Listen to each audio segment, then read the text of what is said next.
Good morning, everybody, and welcome to full council today, Wednesday, the 30th of July. I would like to start with a very warm welcome to Councillor Alex Sanford, who's joining us today. For the first time, Alex is now able to join us, and we welcome him warmly. Thank you very much. First item on our agenda are declarations of interest. Do I have any, please? Councillor Legg. As I am an employee of the Isles of Scilly Community Venture, I have an interest in item 17, so I'll leave the room. Thank you.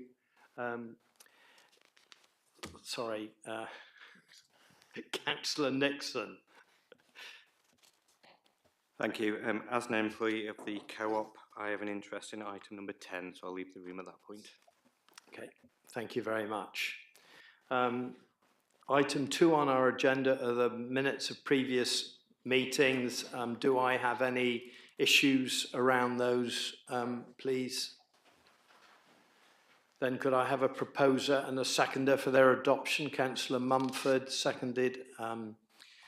My memory's gone this morning. Councillor Dean, thank you.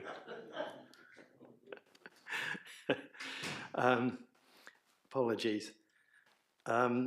We move on to chairman's announcements and, all those in favour of those minutes. Thank you, that's carried. I'll get myself in order in a minute.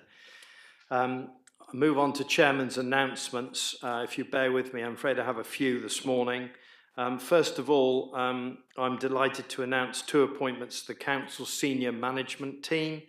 In recent weeks, Philip Martin has been appointed as the new Chief Fire Officer for the Isles of Scilly Fire and Rescue Service, and Tamar Smethurst has taken up her role, the role of Airport Manager at St Mary's Airport, having been promoted from Deputy Manager Air Traffic Control.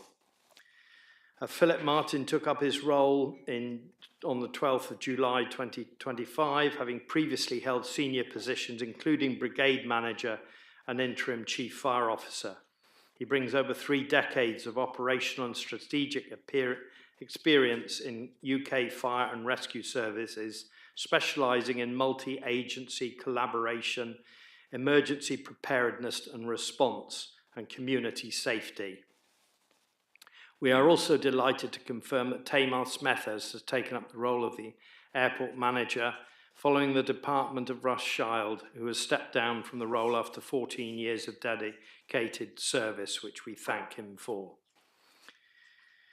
I'm sure you will all join me in congratulating Philip and Tamar on their appointments to the senior management team.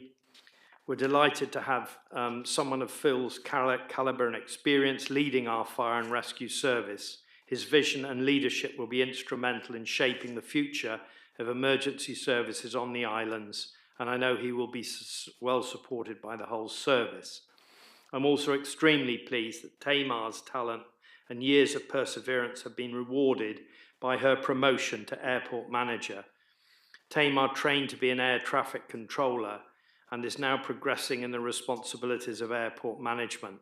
Her career path is a great credit to her, an example of the council's commitment to growing our own and supporting internal growth through training opportunities and hard work, one which we hope will inspire others.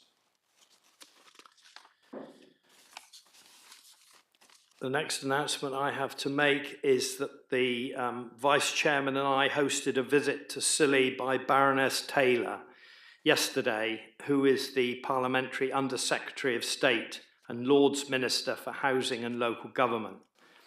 The visit was part of the ongoing discussions between Council and the Ministry of Housing, Communities and Local Government on how the Council is funded in the future. These discussions have already resulted in the Government putting forward proposals for the Council to be treated as a special case outside of the national approach for future funding allocations.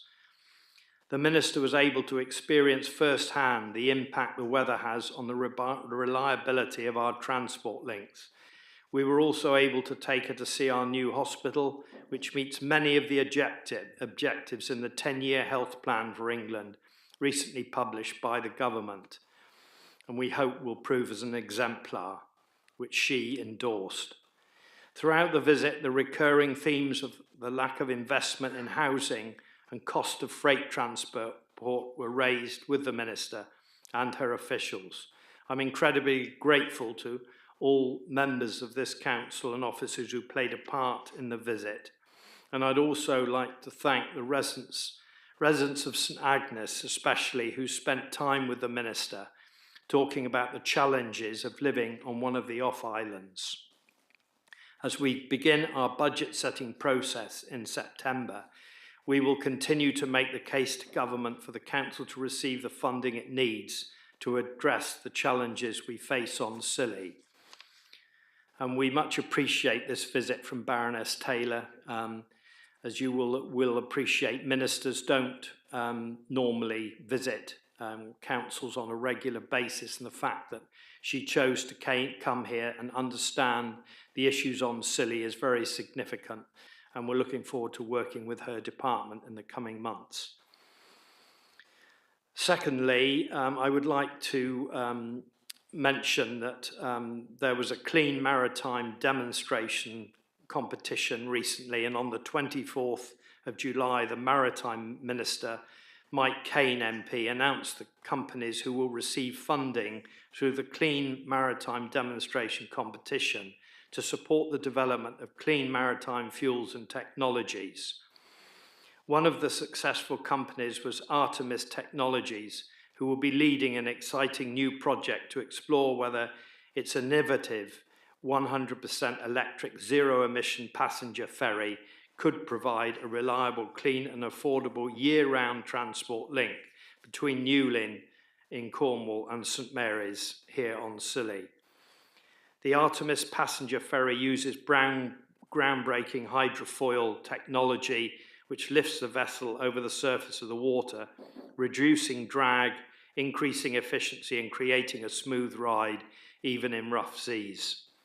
This makes it ideal for operating in exposed waters like those between Cornwall and the Isles of Scilly, where traditional electric ferries have not been practically and financially feasible. Artemis ferries are also trialling their vessel on the Orkney route in the north of Scotland.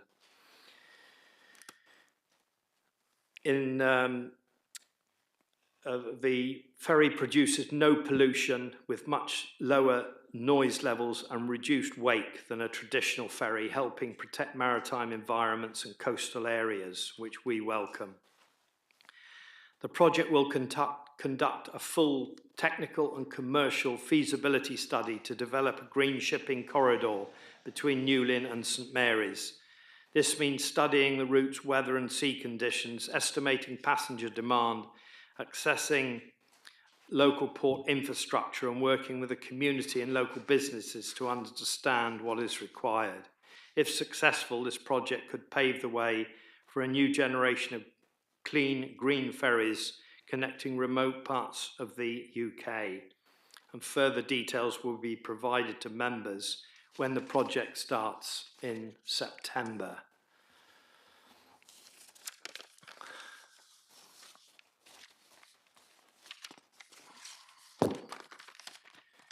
I have one further announcement to make, a chairman's announcement, which I'm very pleased to do. And I'd like to recognise in this announcement the achievements of our junior rowers who over recent weeks have travelled to the mainland to participate in under-14s and under-16s regional gig championships. On both occasions, the crews have returned victorious. I'd like to pass on my thanks to the adult helpers who have supported them.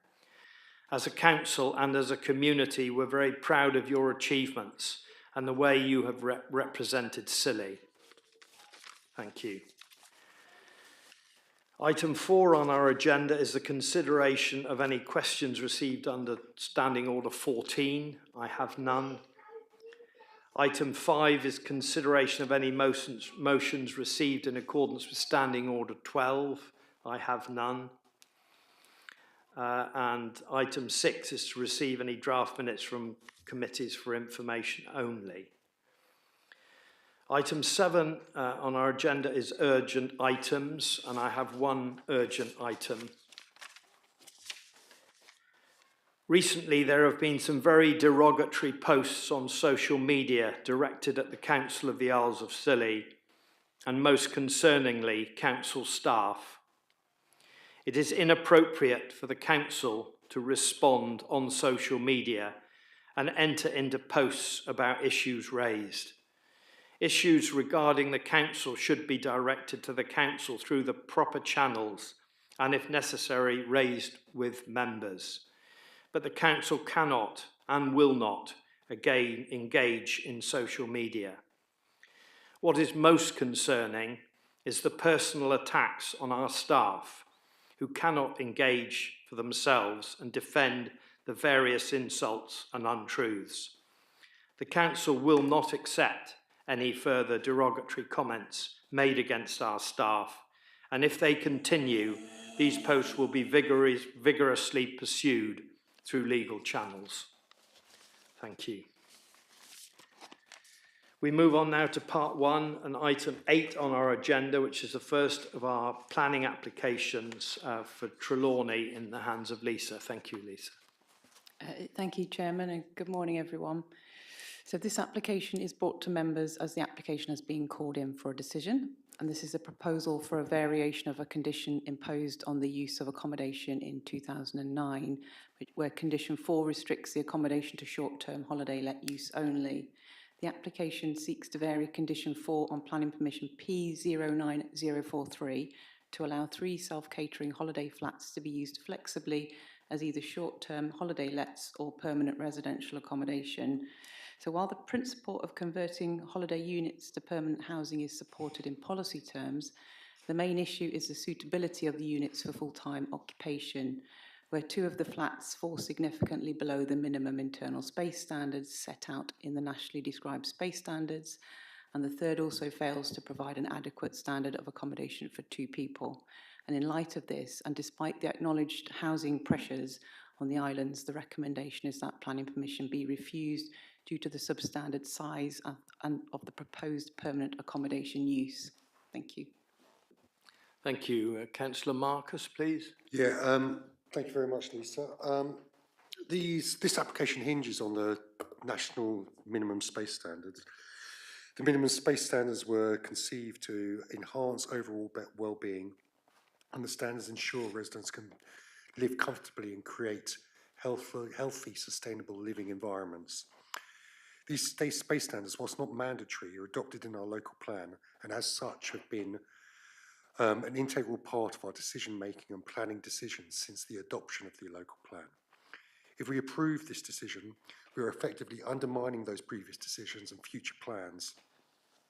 I deeply understand the pressures of the ongoing housing crisis, but I feel that if this scheme is passed, we are enabling poor quality, inadequate housing, which goes against what a housing lead member said last meeting about the authority strongly offering good levels of accommodation for island residents. If the application had agreed to put a limitation on these residents for a few months, i.e. for staff accommodation during the season, I think that would be a different conversation. But as it stands, I cannot support this scheme, and I propose a recommendation as it stands. Thank you. Councillor Grottick, please. I think Councillor Mumford had her light on first, Chair. Okay, thank you. Councillor Mumford. Thank you, Chairman. This is a difficult planning application, seeing that we need permanent housing for our community. But the measurements of the 3 flats do not meet planning specifications and regulations. Once again, why have regulations in planning if you're going to break them? I'm hoping the applicants will come back to planning with a different format. Example, as Councillor Marcus said, maybe consider seasonal workers. And I would like to second the recommendation. Thank you. Councillor Grottick. I'd just like to say that this has given me a lot of pause for thought, because although I agree the space standards are not complied with, these flats are certainly not poor quality and adequate housing. They're beautifully designed, and they're really, really, I think, of a sufficient quality that many people who are currently in inadequate housing on our islands would love to move into. So I will reluctantly concur with this recommendation, but should the applicant decide to go to appeal, I would be quite interested in how that appeal was actually resolved. Because, as I say, they are well designed and extremely nice flats. So I'm very sad to have to agree that they don't agree at the moment with anything that we can approve. Thank you. Thank you. Councillor Dean, please. Thank you. Well, I'd completely endorse what Councillor Grottick just said. For me, I was the one who called this one in because it was refused before, and the feedback I got from the community was, what the hell, you know, we're in a housing crisis, why on earth would you refuse permission for these short-term lets to be turned into long-term lets? So I think it's important that we have this discussion. I totally take on board what Councillors Marcus and Mumford have said about, you know, obeying the rules that we've set in our local plan. But I completely agree with what Councillor Grottick just said, that for me it's not about space standards, it's about design and proper use of the space. And I agree, I think the flats are very nice. I mean, I've lived in all sorts of horrible places over here since I've lived here, and I would have been absolutely delighted to move into any one of those flats. So I don't know where we go with this. I think we're just about to talk about the local plan moving forward, and I think that's probably a conversation to be had when we're developing that as to how we look towards, you know, maintaining good standards of accommodation. But I'm not sure that the national space standards are the correct way to do that. So, but I'm interested to hear what other people have to say, so I'll shut up for now. Thank you very much. Councillor Sims, you were next. Yeah, no, I'm inclined to agree with everything everybody's just said, which is a bit of a cop-out really, but not my particular. I mean, the first one is 13% below. Well, given they've got a housing crisis, we'll maybe, you know, maybe perhaps do that. But the others are very, very much below, and I think it sets a pretty bad precedent. And really, the national space requirements, I mean, again, it's a bit problematic for us because we haven't got much space, have we? So again, we sort of fall out of it a little bit. But so I'm inclined to support the recommendation to refuse, mostly on the basis because two of them are so much below. And maybe if they could revise that and do something, I don't know, and come back, could review it later on. It's a shame.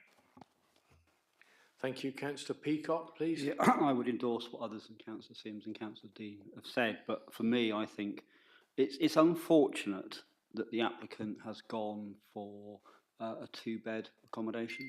So, excuse me. The applicant has gone for a two-bed accommodation. I think it would have been one bed. I think there wouldn't have been an issue. So perhaps I would like to see this application perhaps come back to us in a revised format for one bed rather than two. Excuse me, I'll take a quick call.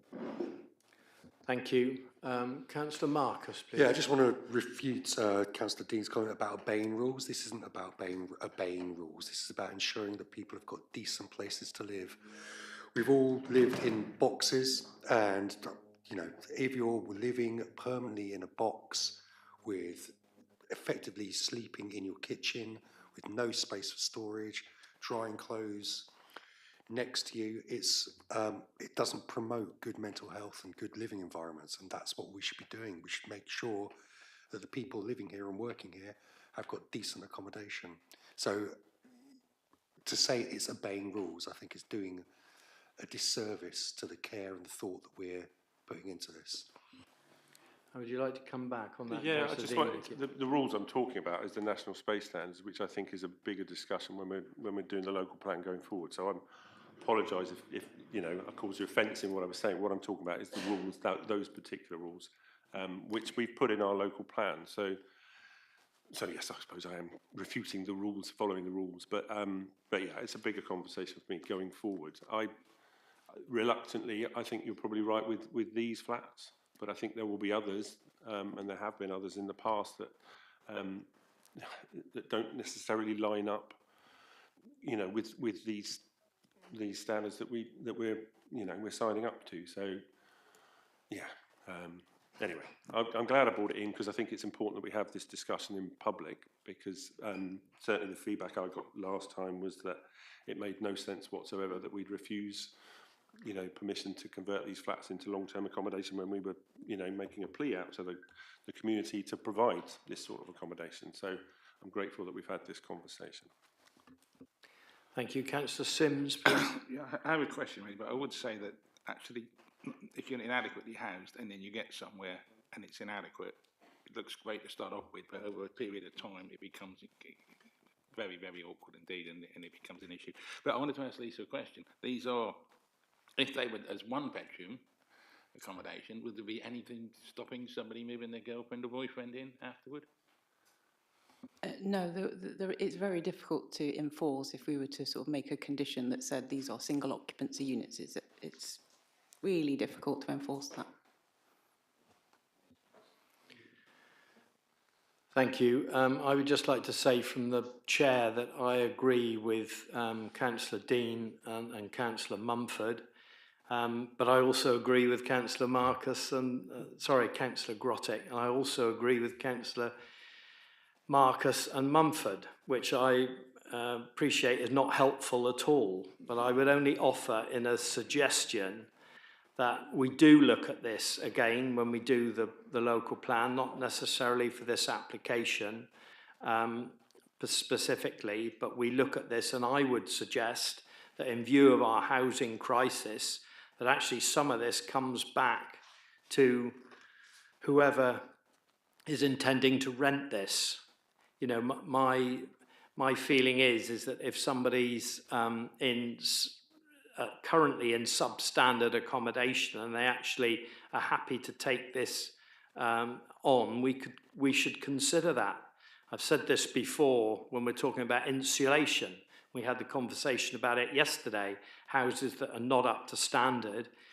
And yet here in Scilly, we get very little in the way of you know, freezing temperatures and so on. So I think we should look at the whole aspect of whether or not the accommodation is acceptable, you know, to prospective tenants. And I know that's not the way to do it, but when we're in a housing crisis, I think that might have some bearing. But anyway, I will stop rambling. I think Councillor Sims wants to come in again. Yeah, I'm sorry, we've been going on a long time on this one.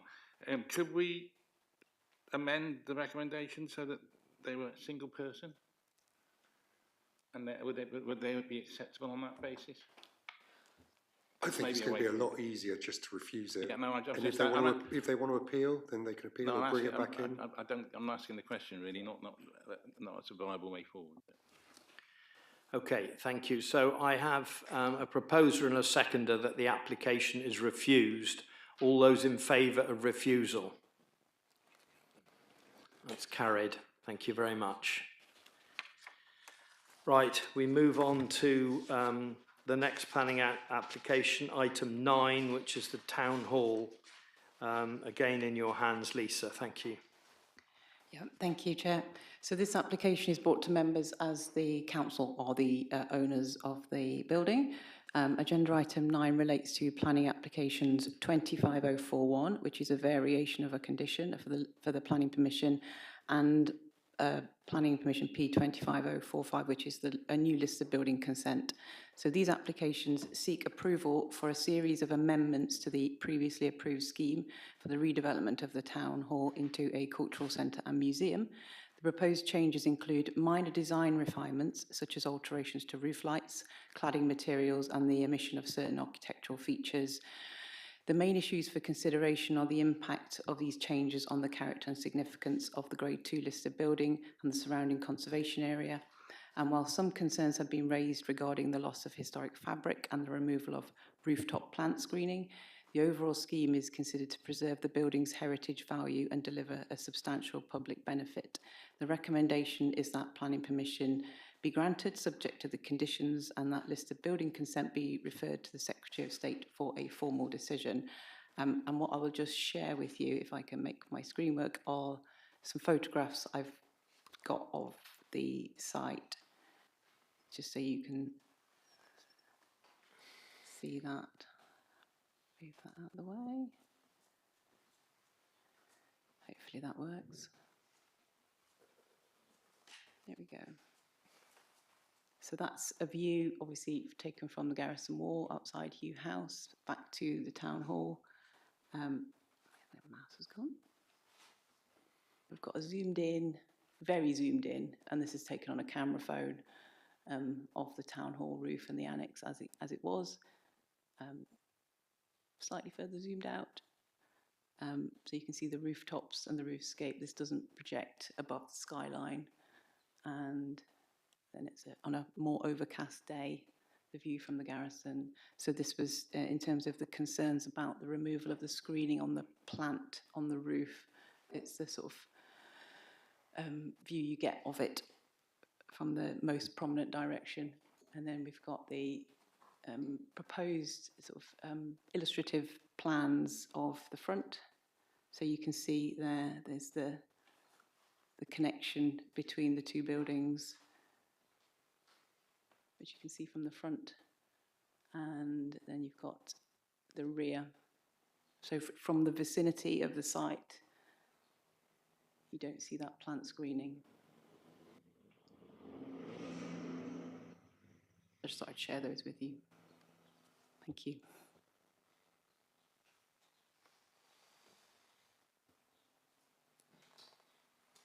Thank you. Councillor Marcus, please. Yeah, I am concerned about the removal of the screening on the roof, and the simplification of the design as well. The front simplified, the back as well is simplified to take out, like they said, some architectural features, which will simplify the design, which might make it a good thing. I mean, I don't know what we can really. Yeah, it's hopefully the architect's been sympathetic to the scheme and it will all look okay in the end. I don't know if there's anything we can really say to change this at this point in time. We need the scheme to go ahead. They're on site. I propose the recommendations. Thank you. Councillor Peacock, please. I'd like to second the recommendation, but with, again, the same as Councillor Marcus, some reservation about the lack of screening. But I don't think, in terms of what's going on, there's a lot we can do about that at this time.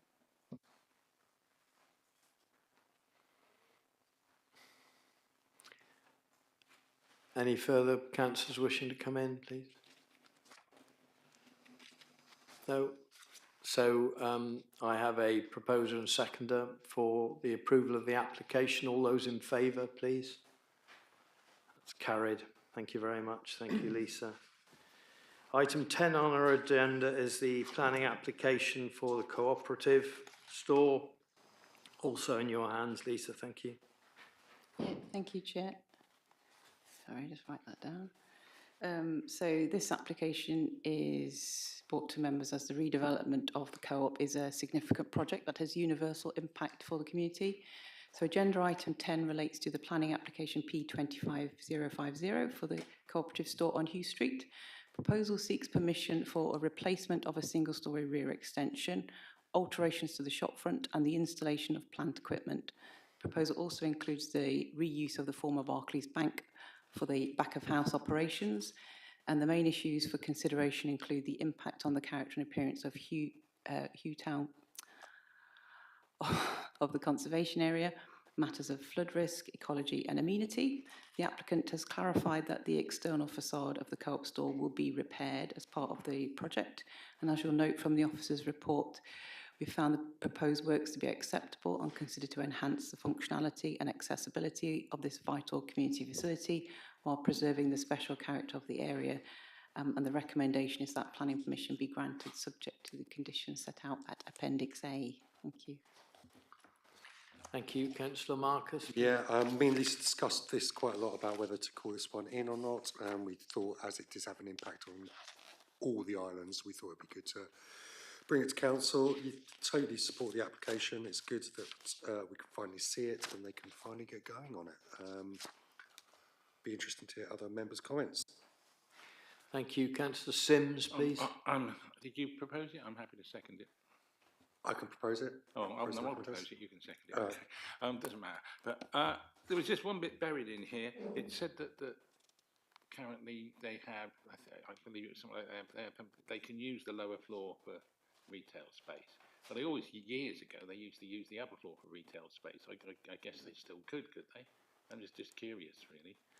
I don't know. I guess they could. They haven't proposed it in this application. Probably wouldn't need to if they did it previously. That was all. Councillor Marcus. So yeah, one question I was going to ask is about the facade of the building. Is that included in this application?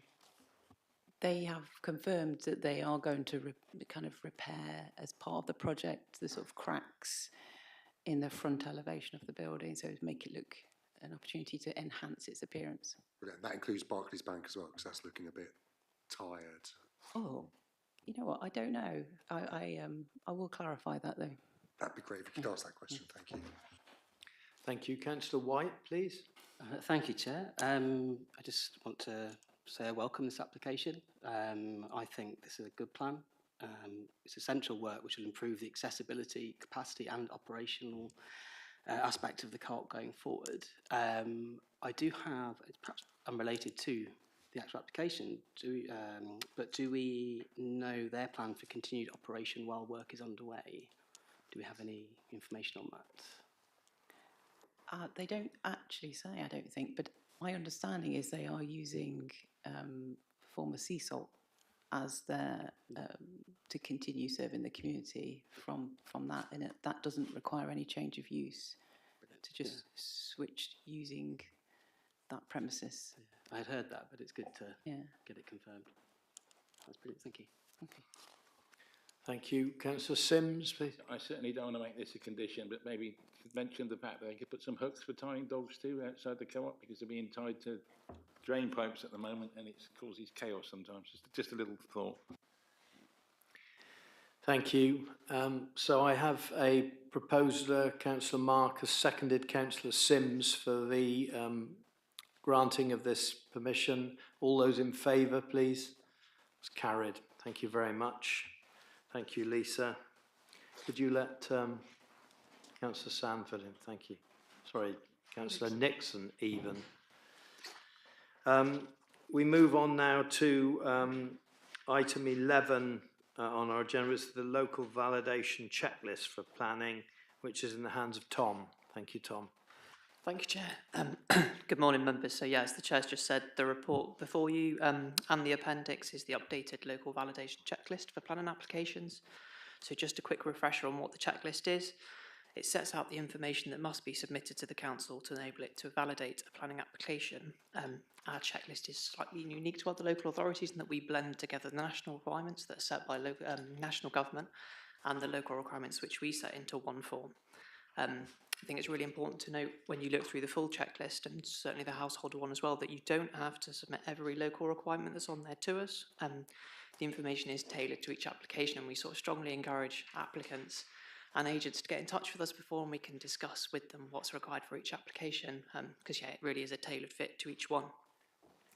So why is an updated and up-to-date checklist important?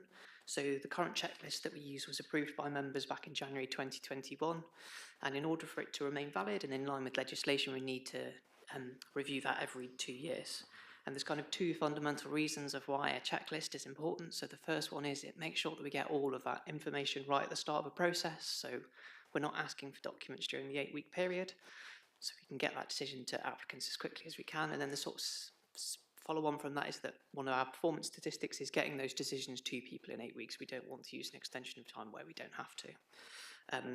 Second part of this as well is that we won't have to use pre-commencement conditions with people. So one of the things that changed when they increased the planning fees in April is that discharge of condition fees went up by almost double, or just a bit more than double from the December 2023 rates. So where possible, we don't want to have to put people through another 8-week process and another hefty fee if it's for a full discharge. So what's changed on the checklist that are before you? So the most important one probably in terms of the full application is the introduction of biodiversity net gain. This is a national requirement put forward. It's a set of national list, so it's got a biodiversity net gain plan and a metric which applicants have to provide us with if they are meeting the BNG. We've put in ourselves the addition of a planning statement into 4 application types. This is to give the applicant the chance to sort of submit their case of how it meets in line with local and national development plan policies, and should they disagree with any form of planning, they can put their justification in there and their rationale, and we'll consider that.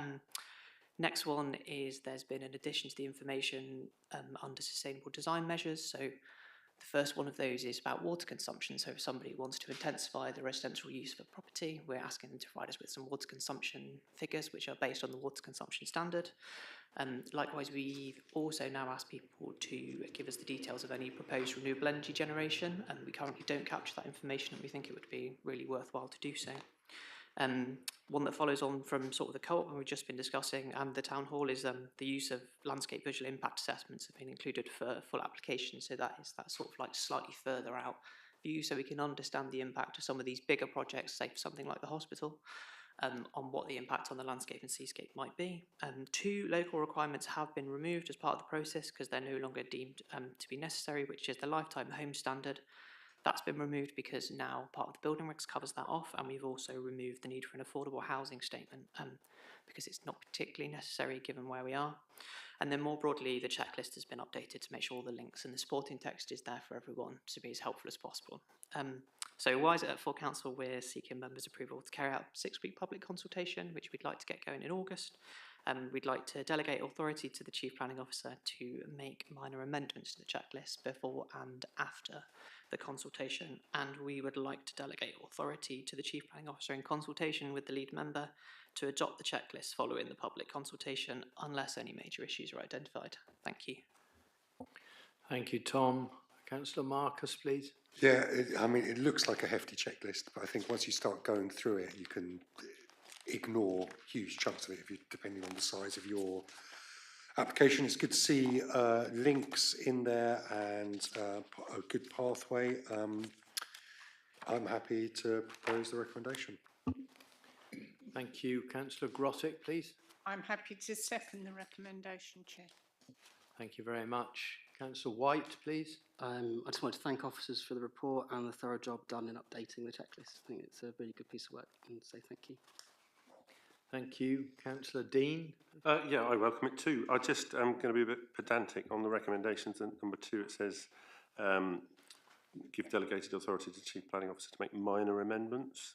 I'd like that defined. And then in recommendation 3, it says unless any major issues are raised through the public consultation, which again is a bit woolly for me. Do you want me to just, I mean, just in terms of minor, it's usually typos and things that don't read correctly. Yeah, other than that, I would think anything that we take out as a result of the consultation or add in isn't minor. We'd bring that back. And I'm happy if you want to bring it back to council when we approve it. I'm happy to do that instead of just delegating it. If you're more comfortable with that, that's not a problem at all. Yes, I would be more comfortable with that. Okay, so I'll propose then that we remove recommendation 3. Okay. Thank you. So I have a proposer and a seconder for recommendations 1 and 2 only.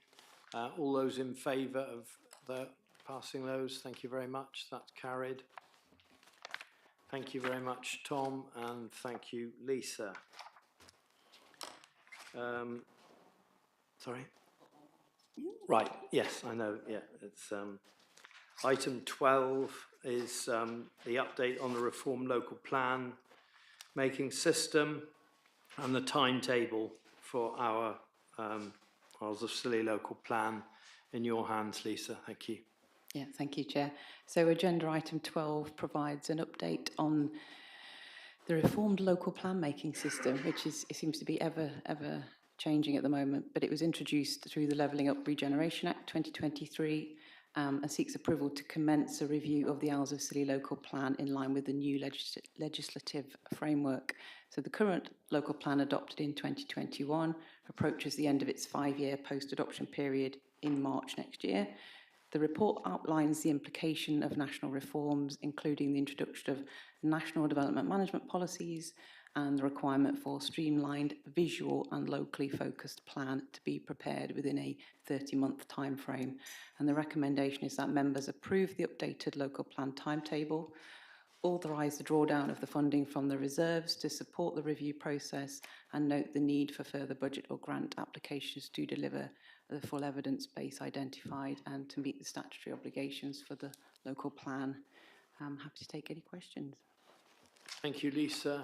Councillor Marcus, please. Yeah, totally support it again. The only comment I'd make is on the risk assessment and the numbers as well. There's some quite big gaps in there. And I think in the meeting, pre-meet we had previously, it's like you're talking about in your costs, a lot of them are estimates at the moment, so you're not quite sure what they are. So just, you know, how are we going to plug that gap, and how are we going to ensure that we can finish this work? I mean, I would just, in response, just say we will work as effectively as we can across the organisation with departments who are already doing pieces of work that we can link into. We won't commission, you know, reports for the sake of it. We are commissioning a housing and economic needs assessment at the moment, which is a fundamental starting point to understanding what, you know, in what ways the local plan needs to change, what's been working, what's, you know, we've already talked about space standards as an issue, you know, and the intention is to reconvene the local plan members steering group to sort of make sure you're all on board with the direction of how it's evolving and how it's changing before we go out to consultation. And budget? And the budget. Yeah. Well, it is what it is. We'll be feeding through budget pressures to Russell and applying for any grants. The government are quite keen on making local authorities, you know, apply for grants to justify, you know, the work they do. So we'll hopefully be applying for any grants that come along that help the local plan preparation. Thank you. Councillor Peacock, please. Yeah, I'm concerned about the fact that there's quite a significant shortfall in the money that we've got in the reserves compared to £174,000 that you've highlighted. Can I just, almost a question for the Chief Exec, we have to do this work.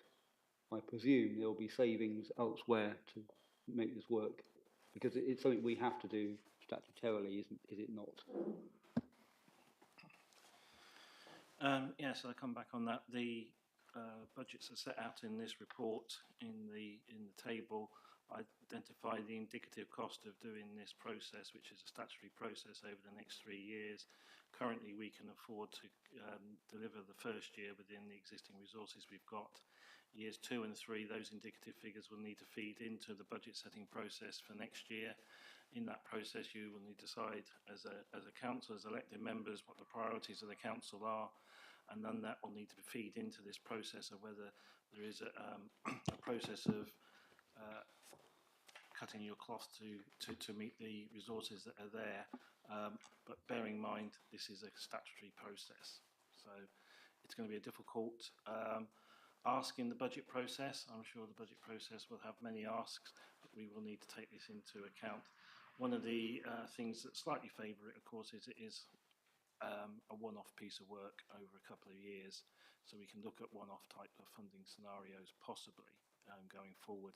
It is not building in a ongoing commitment year on year. Can I further therefore encourage the officers in the council to do everything they can to keep those costs to an absolute minimum? Yeah, we would take that as read, Councillor. Whenever we do these projects, we're always looking at keeping the cost to an absolute minimum. Thank you. Councillor Sims, please. Yeah, thank you. I mean, getting on my hobby horse again, I assume that this is the costs would be pretty standard across most authorities, and are disproportionately high because we're tiny. I mean, lots of bigger councils could sort of take this a lot more easily than we can, but it just seems an awful lot of money. But again, if we have to do it, we have to do it.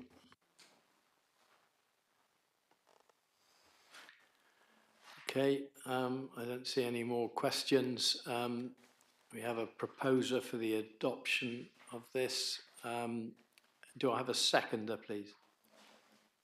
Councillor Sims, thank you. All those in favour? It's carried. Thank you very much. And thank you, Lisa. Item 13 on our agenda is the financial performance Q1 2025 in the hands of our Chief Executive 151 Officer Russell. Thank you. Thank you, Chair. Yes, this is the report for the first quarter of the 25-26 financial year. You will see there, going through, it gives a comprehensive report on the Council's financial position on both its revenue budget, capital spending, collection of business rates and many more. I will run through the report briefly. In terms of the revenue budget monitoring, which is probably the point, an area I want to focus on, you'll see that at the end of the first quarter, the forecast for the end of year position that we currently have is that we are forecasting an overspend by the end of the year of just over £400,000.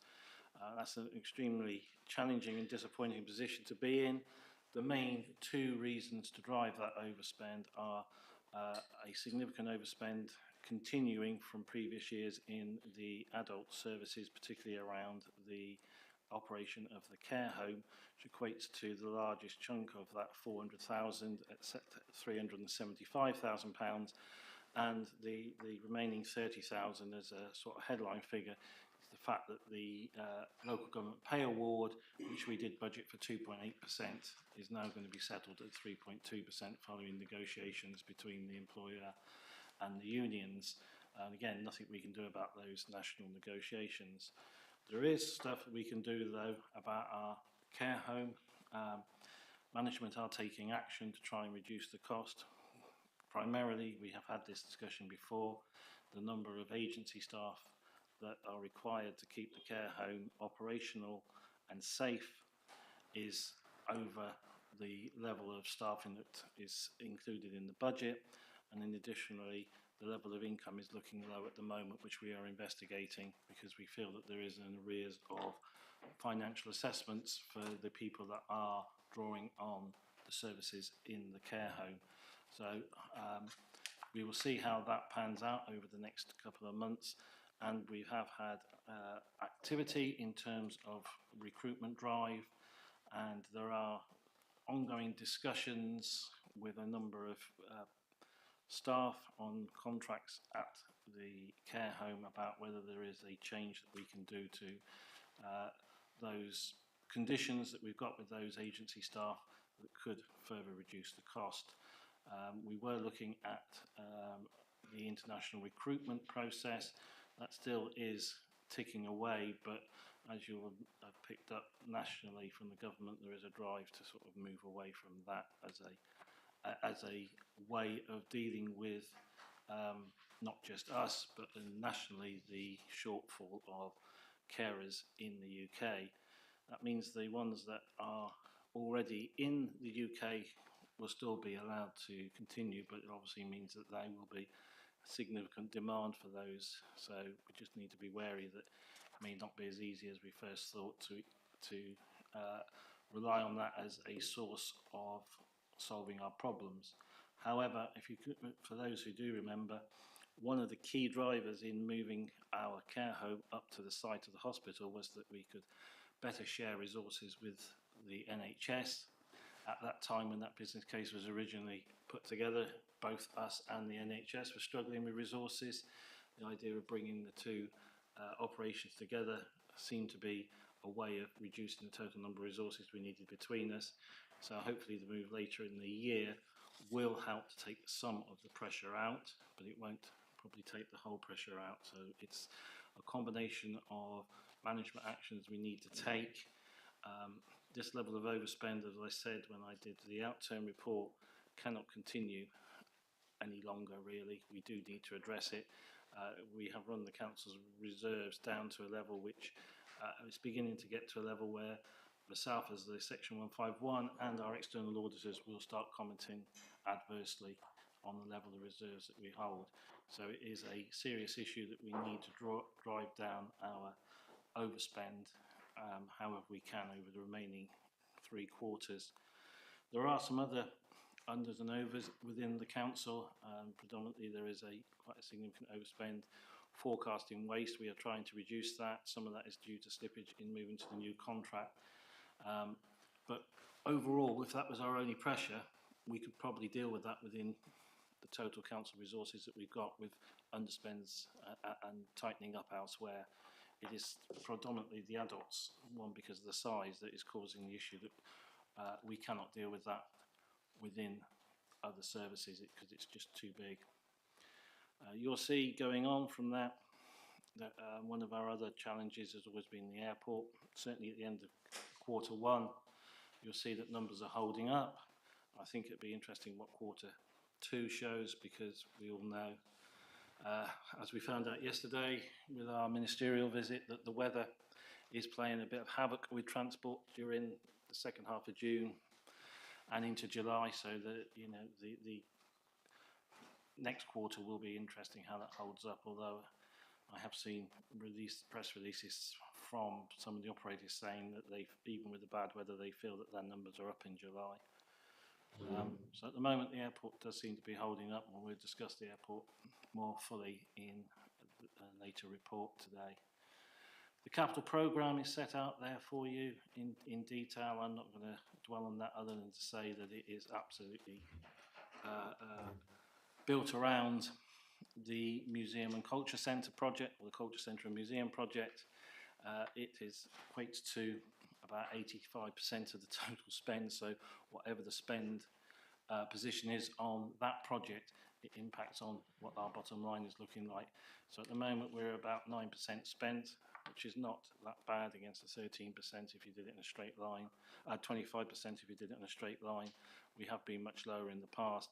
I think you'll see that pick up significantly as we go through the next quarter, because the main works and the contractor are now on site. They weren't on site significantly in the first quarter in terms of the main build. Probably the next items that are worth mentioning and bringing your attention to are that both the council tax and business rates collection rates are showing slightly behind on target at the moment. Hopefully the council tax is down to a little bit of an administrative issue, which I will review at the end of July, and hopefully we'll be back closer to target. But even then, I think we will be marginally lower than target. So whether this is now the cost of living crisis permutating through, and it's getting a little bit harder to collect council tax and business rates, we shall see.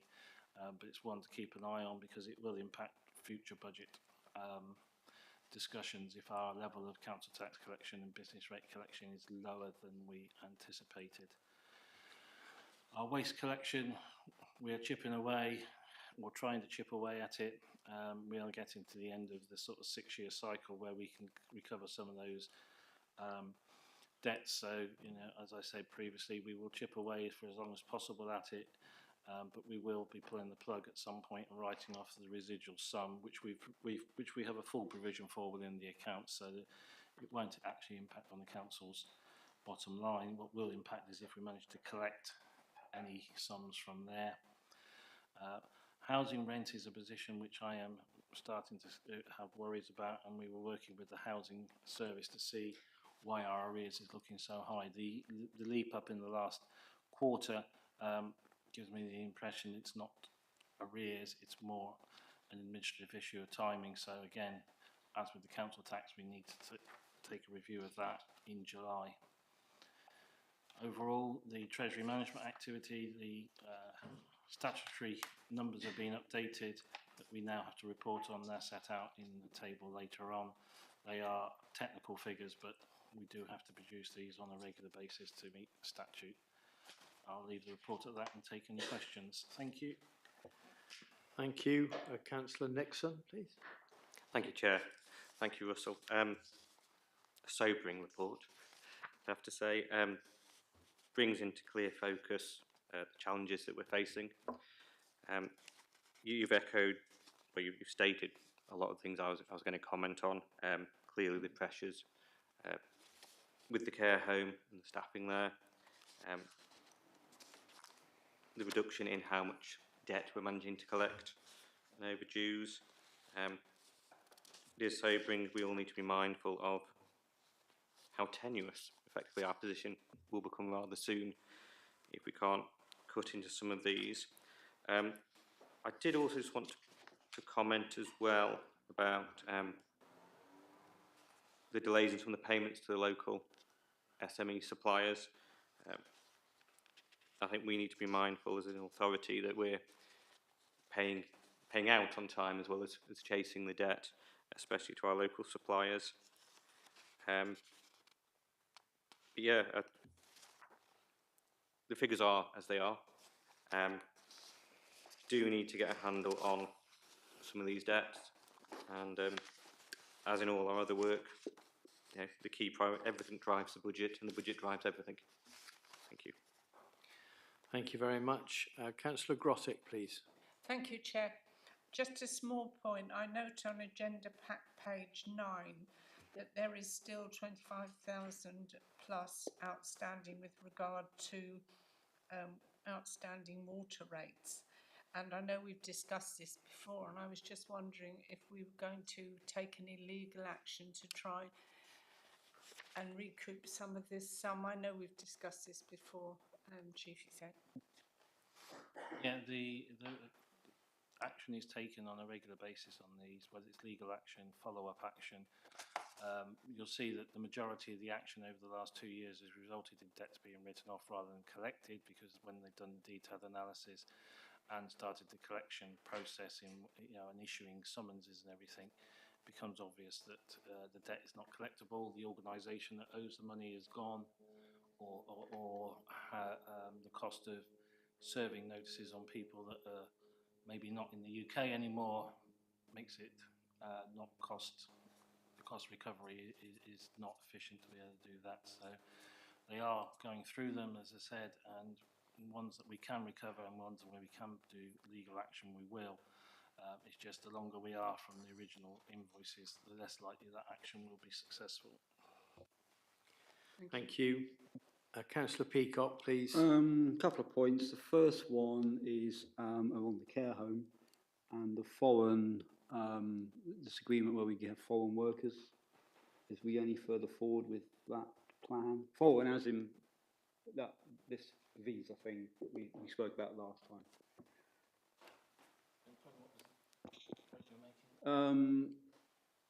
It's the visa application thing that enables foreign workers to work in our care home, which they currently can't.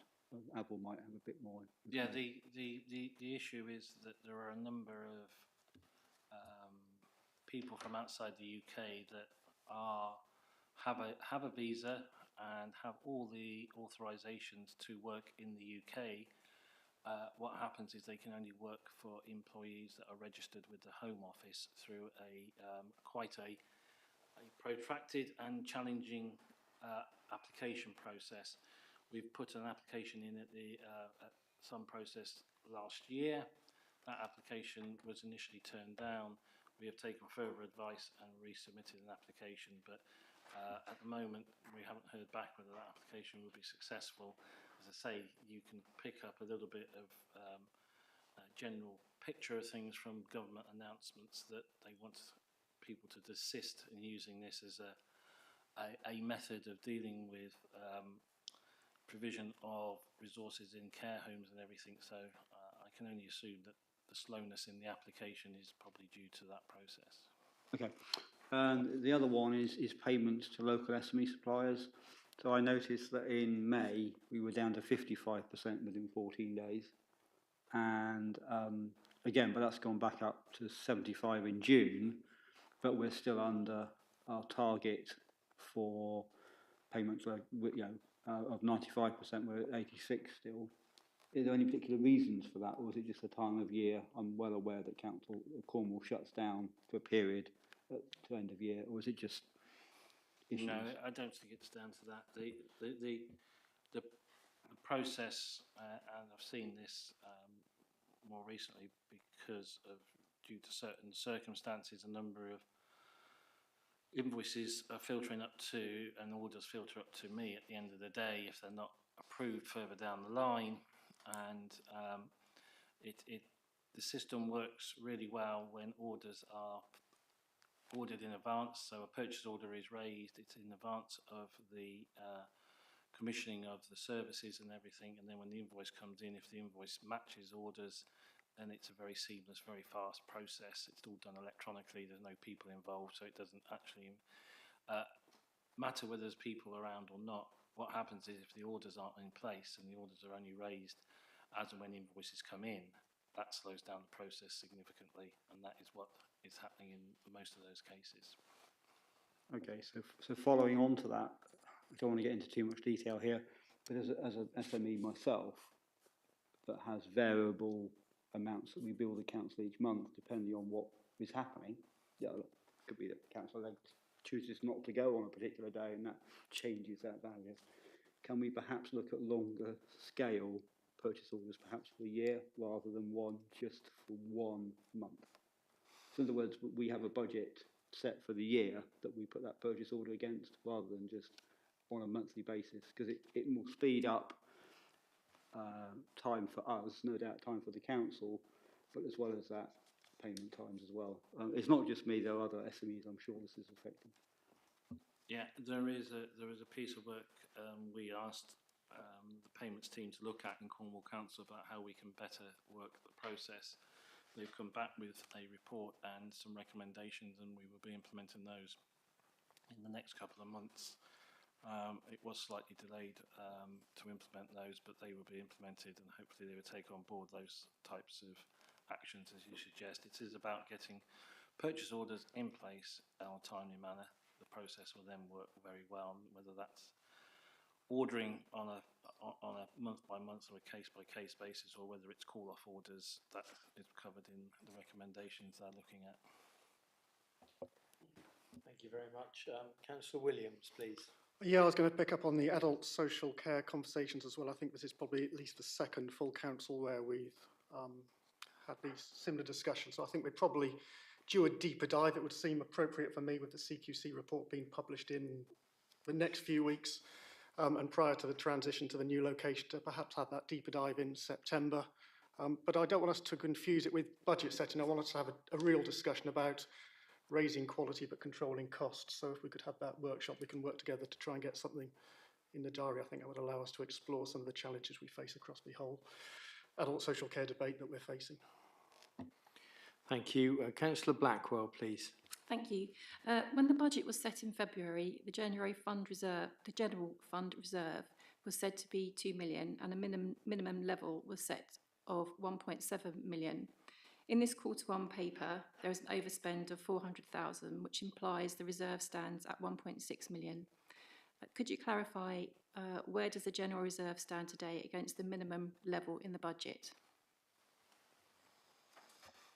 The minimum level of the actual reserve will still stand as it was reported in the outturn report last month. I can't recall the figures, but we are still just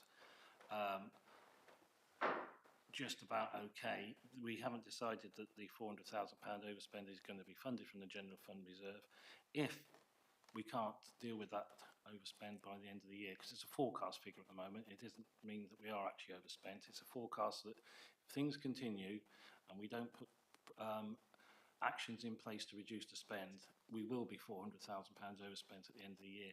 If we then have to draw that from the general fund reserve, and unless we've found a way elsewhere in the year to top that reserve up, we will be down below the level that as a Section 151 officer and our risk analysis suggests we would be below that level. And as I said earlier in my report, that on that basis, both myself as the 151 and our external auditors will be asking serious questions of whether we hold sufficient reserves for the size of the organisation we're in. So, yeah, if we cannot reduce this and we do have to just fall back on the use of general fund reserve, we will be in a poor position at year end. Okay, thank you. Still time to recover. Thank you. Councillor White, please. Yes, thank you, Chair. I think along with everyone else, it is quite alarming, the continued overspend in adult services. And with regards to that, I was wondering, if there was any news on how the recruitment drive had gone in terms of helping to recruit locally to reduce that reliance on agency workers. I might leave Anne to come in a minute because she was involved more heavily than I was. We did have some successful people inquiring about roles, and I think some of them they were still following up. But yeah, there is some interest, and I think there's the overall issue about when we do move to the brand new facility, whether that will help get people interested in it. We are doing, taking on account what Councillor Williams has said, we are doing a root and branch review at the moment of how the care home is running, and we will report back on that in due course. Okay, thank you. Anne, would you like to come in? Sure. I think it's a really helpful challenge. Root and branch review is right. We're right in the thick of it. I've had lots of contact with the supplier of our agency workforce. They are experiencing a little bit of a different approach at the moment, just to think about quality and cost. And we're taking a real good look at accommodation costs as well. So I would want to give you some assurance that it's not just about looking at the number of agency, but more about how we use our agency. We're looking at our shift patterns, looking at actually a whole range of issues. The recruitment experience was really good, and I just publicly want to give some credit to Anna, one of our care staff at Park House, is an incredible member of staff. What she didn't do on a recruitment drive, I don't know. So we have got some interest in some of the positions. We've been too slow in the response to some of the applications so far, and that's part of the root and branch review. What we are actually hoping as we come towards the end of the holiday season that we will capitalise on some of the recruitment and really try and help the community see that it's an incredible place to be, and that our terms and conditions of employment are actually very good and they're very comparable with mainland offer and a whole range of things around pension contributions and everything else. So the idea of bringing something back in September, I think, would be a real, real benefit. Brilliant. Thank you. That sounds like some good news. Okay, thank you very much. Councillor Nixon, did you propose the recommendations? I didn't, but I will now. Thank you. Could I have a seconder, please? Councillor Marcus. All those in favour? It's carried. Thank you very much. Thank you very much, Russell, for your report. We move on now to item 14 on our agenda, which is the Anne's report, the Interim Director of Children and Adults Update Report on Children's Services. Thank you. First of all, to Francis, our lead member for children. Thank you. Thank you, Chair. Members will be aware of the Challenging Children's Services Ofsted report of July 2023 that led to our council starting on our improvement plan. This short but very comprehensive report details the work progressing to lead us to a more positive inspection grading. Pleasing progress, as noted in the report, came earlier this year. However, I would just like to emphasise that this improvement journey is very much a team effort, backed by the financial support of our Chief Executive and 151 Officer, the Chair of the Council, all Council members, and each and every member of our Children's Services staff, to whom I would like to say many thanks. I would also like to say that this is very much a work in progress. There is much to do, especially in view of current ongoing legislation and a Families First partnership focus. Positive interaction with the Department for Education Improvement Lead has been welcome, and I believe our Strengthening Families agenda makes us very well placed to embrace current changes in children's services and, where appropriate, where this translates across to adult services as well. I would just like to finish by endorsing the comments that the Chair has made about social media. Constructive criticism is welcome and appropriate in our council role. However, I hope this report emphasises the positive work of all our Children's Services colleagues. And I would just say, I'm sure we all agree, that social media abuse is most certainly not appropriate. Thank you. Thank you very much.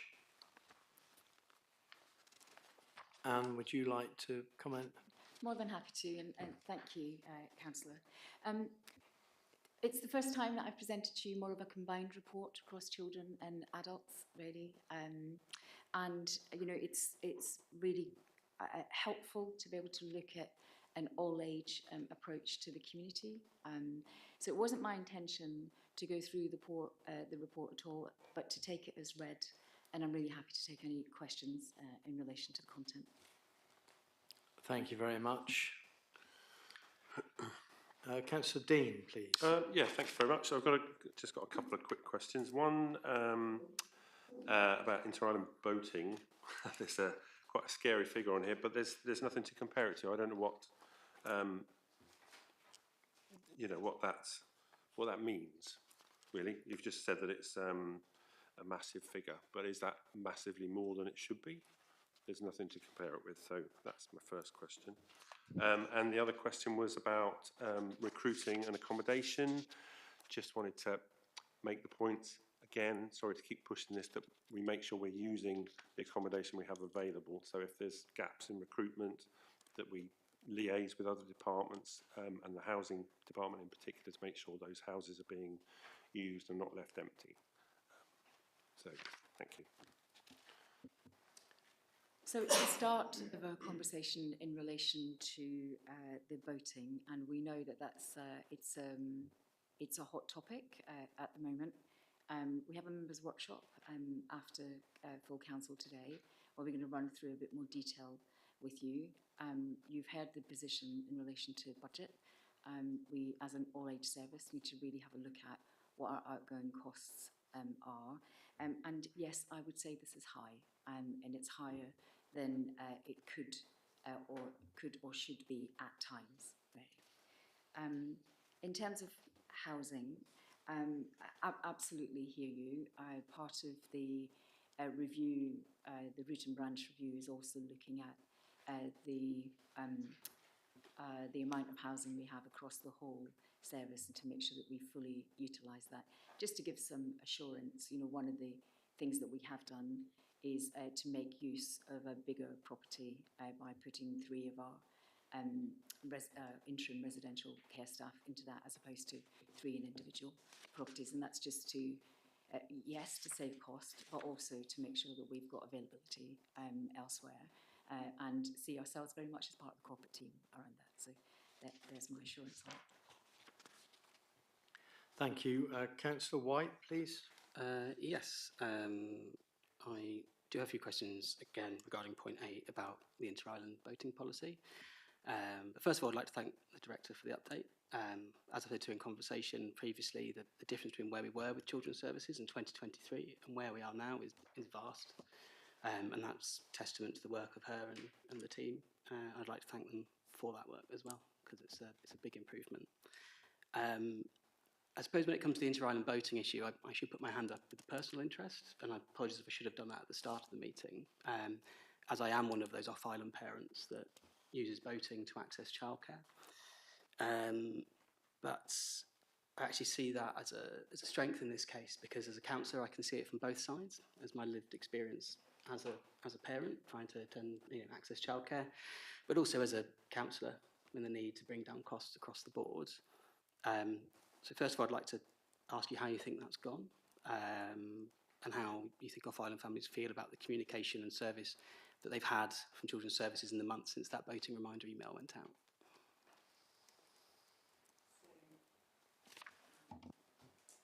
Yes, I think there's no doubt that actually that's been a difficult experience. It's been a difficult experience for some families, and we have a fair bit of representation about that. Yeah. And it's been a difficult experience on the receiving end of that as a service too. I just need to make it really clear that, you know, one of the improvements in children's services have been about doing the basics well, having really clear management and leadership, and really paying attention to policies and procedures, and where they don't exist, doing something about that. We have, as members, as a leadership team with you as members, had some time to chew the fat on that in the last few weeks, and we have some time after today. One of the things that we promised we would do is to set up a stakeholder meeting. I have some dates. I'm going to work with you about that in the workshop after today's full council. And we've got some proposals around how we might be able to think a little bit differently about this. But, you know, you live and learn, absolutely. You know, our absolute belief is that we have not taken anything away from families. We have asked to comply with what is the original policy. And in fact, today in full council, we had earlier the challenges around policy and some of the emotions around that in relation to housing and the need to, you know, comply with policy. So I think there is definite work to do. I think getting into a space, which I think will be a really good workshop after full council today, with some solution focus around this, is absolutely key. But I will come back to the presentation by our Chief Exec in Section 151 about budgets and costs. Thank you. I'm looking forward to the workshop. I think it's going to be really interesting to get into the detail on this. I mean, regarding the figures that are in the report here, sort of looking at them, it isn't quite the full picture, is it? Because you've got Tresco and St Agnes, but the scheduled boating trips that St Martin's parents and carers make using St Mary's Boating Association boats aren't accounted for here. So I'm assuming rather than a breakdown by island, this represents the costs as invoiced for by the two remaining off-island boating services in the period shown, which is for 3 weeks rather than 1 month, going by the dates. So it's a snapshot. Yeah. In fact, the figure is higher, really. So it's a snapshot, and we'll get into a bit more detail about that in this workshop afterwards. I think the real key is for, as members, for you to understand the amount of costs and some of the reasons for that, and then some of the options about that. So I do hear you. That was an issue that was raised with us only this morning. And I would remind members, please, it's really helpful when we produce papers to give us a bit of notice of our observations. So really happy to work through that. But yes, it would be higher. Yeah. And back to the table of costs, I know when we had a meeting on the 27th of June, we talked about inter-island boating as an issue and the costs involved. I was told then the figure was between £8,000 and £10,000 per month. And from the context of our conversation at that time, I assume this was solely the cost of access-funded boating. So for families accessing childcare as well as early years and after-school groups. But to arrive at that sort of amount here, we're grouping it together with the home-to-school transport that the council is required to provide. So I was wondering why that's been done here when it is a separate issue. And in fact, that original boating policy from 2012, which we're sort of talking about, makes very clear, in bold, no less, that homeschool transport is separate and unrelated to access-funded boating. So is that just to give the overall picture rather than that specific issue? So like I say, we're going to give a bit more detail when we have the workshop, but I think it's really important as members for you to know the difference between what we must do and what we may choose to do. So it's statutory rather than discretionary. But there is no requirement for transport for early years. Sufficiency is absolutely our requirement, but not for transport. And I'm not supporting the idea that we shouldn't support that. So just really important statement, and really look forward to be able to work through this when we have some workshop time.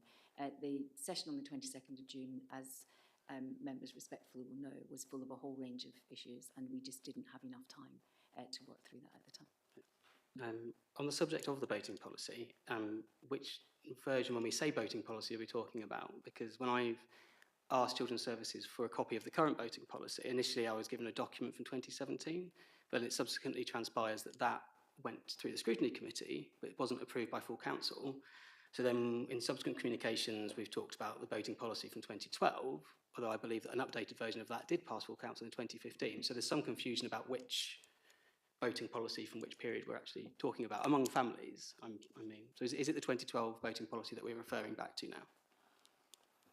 Yes, absolutely. That's what was issued in the end. And I think, you know, it's something that we've taken up with our monitoring officer, and we know that we've got a significant piece of work to do across the council in terms of improvement on our policies per se. So it was a confusing picture.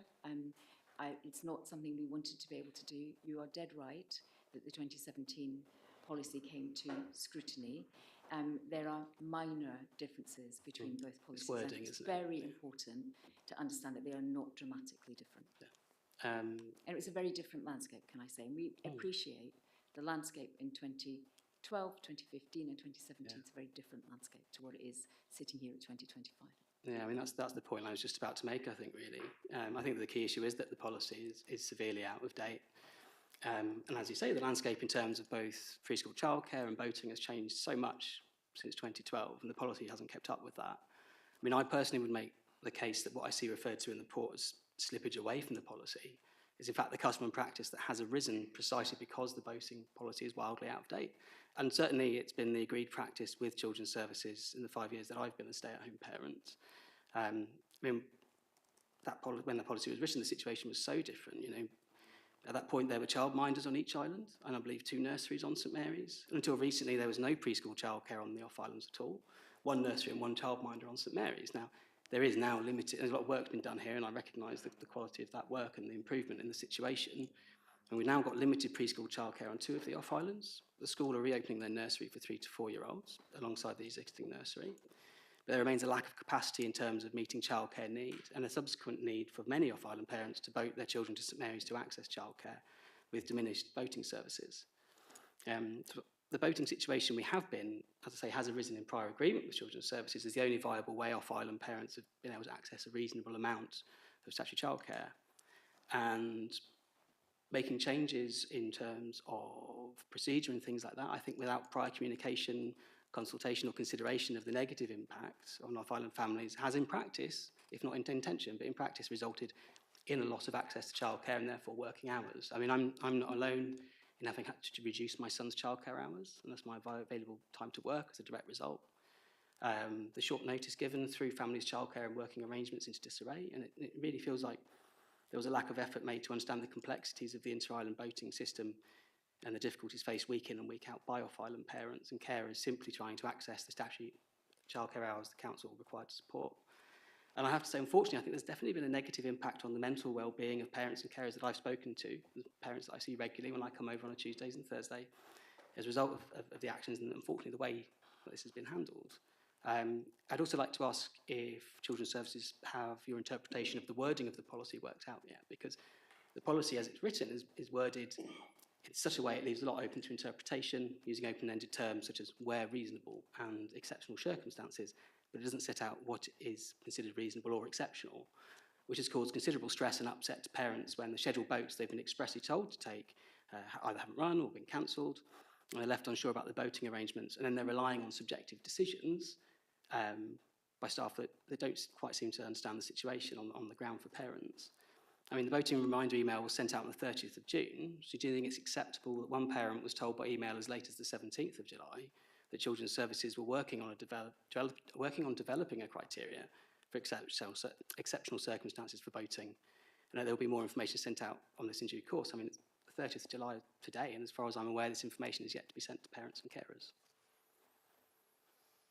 So I think you make your points very well, which is exactly the reason why we will pull together a stakeholder meeting. I have a date for that. I will work with you in the workshop about exactly that point. I am going to make the point that we have not taken anything away. We are asking, where possible, to use scheduled boating and to wait on occasions for 30 minutes for a scheduled boat. So I really am not prepared to get into a bit more of a question-answer session about that today, because the purpose of workshopping, which we've had lots of success as Children's Services over the last 14 months of working with you as members, where actually issues are sticky and tricky and important, We've been able to use workshops to be able to resolve that. My job as the Director of Children and Adult Services is to give you some assurance and for you to hold me to account about costs too, and the way in which expenditure happens across the whole service. You've heard me say that in relation to the adults agenda, and I'm really looking forward to having a bit more time to be able to resolve some of that. The intention is never to make life more difficult, but we have to make life real, and scheduled voting when available is actually what that policy says, and is something that the council has supported. I am really sorry about the, and forgive me for the bluntness, but it has been the inadequate leadership that resulted in an inadequate Ofsted inspection. Yeah. And that means that sometimes you have to take some tough decisions as a director, and that's what you employ me to do. And now on the council's website, yeah. So we've spent, I realise how important this is, Yeah. but we've got a full council agenda to go through. We cannot have too much more on boating. We've got a full workshop on it in a moment. So if we could please be reduce the amount of time spent on this, I'd be most grateful. Thank you. Just one more question, sorry, just because I've had this raised with me by people in the community, and it's about response times to emails regarding voting. And on the council's website, Children's Services lists response time of 1 day to emails, but I've had people coming to me because they've been waiting weeks for replies to questions about voting. I've chased for responses for them, they've got responses, but then told me that in those emails they haven't had to reply to the questions they've asked, they've had to send them back again. Is this just because we haven't yet worked out actually how we're interpreting the policy? Is that a reason why we've had a delay in responding to parents? So we're going to pick that up in the workshop. Brilliant, thank you very much. Thank you. Councillor Blackwell, please. Thank you, Chair. So thank you for the further update. So regarding the post-16 progression and pathways plan, the cheapest half-board regulated accommodation still stands at £16,500 plus travel. So this is still leaving parents over £8,000 to pay a year for statutory education. Could you just give us an update, please? What is the current position from the Department of Education on the funding? So I think I've made that very clear in my report about the Department for Education's position on the funding, and we will continue as Children's Services to make the right representation. And Chair, respectfully, I think we may be ending up in a situation of compromise here. Okay, thank you. Councillor Legg, please. I don't tend to go into detail, as Councillor White has already raised a lot of the points around voting already. But I noticed on the priorities for Children's Services that the voting policy was not on there. And I believe that given that the current situation cannot go on for much longer, I would hate to see it carrying on much after the start of term, that we should add the voting policy to the priorities as one of the highest priorities to get sorted as soon as possible. So I don't know if I need to make that a recommendation.